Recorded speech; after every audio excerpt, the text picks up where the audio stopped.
Chef Satina is making the marinade that we're all going to ہلبرٹو سیٹینا اور ان کے والد high school کے بچوں کو میکسیکو کے جنوب میں واقع اپنی آبائی ریاست یوکاتان کے روایتی پکوان بنانا سکھا رہے ہیں۔ میکسیکو کے یہ مخصوص پکوان مختلف مسالوں اور چٹنیوں سے تیار کیے جاتے ہیں۔ ریسٹورنٹ کے مالک ہلبرٹو سیٹینا سینئر کا کہنا ہے کہ ان کے ریسٹورنٹ کا نام بھی میکسیکو کے ایک قدیم شہر کے نام پر چیچن اٹزا رکھا گیا۔ We try to ہم دنیا کو اپنی ثقافت دکھانا چاہتے ہیں۔ culture. سیٹینا سینئر پیشے کے لحاظ سے انجینئر ہیں اور 20 سال تک بطور انجینئر کام کرتے رہے، لیکن گزشتہ 11 برسوں سے اپنے بیٹے ہلبرٹو سیٹینا جونیئر کے ساتھ مل کر لاس اینجلس میں ایک چھوٹا سا ریسٹورنٹ کامیابی سے چلا رہے ہیں۔ بعض مبصرین لاطینی کھانوں کے لیے اسے لاس اینجلس کے ساتھ ساتھ امریکہ کا بہترین ریسٹورنٹ قرار دیتے ہیں۔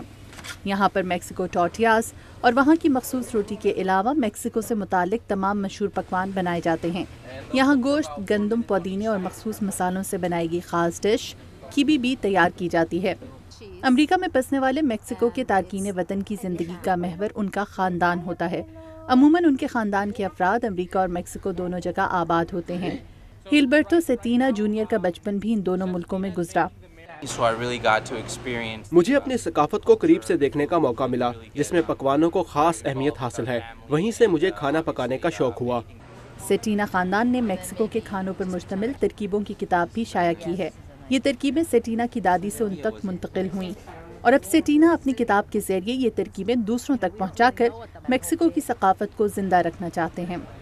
مائک او سولوون کے ساتھ مدیحہ انور، اردو VOA۔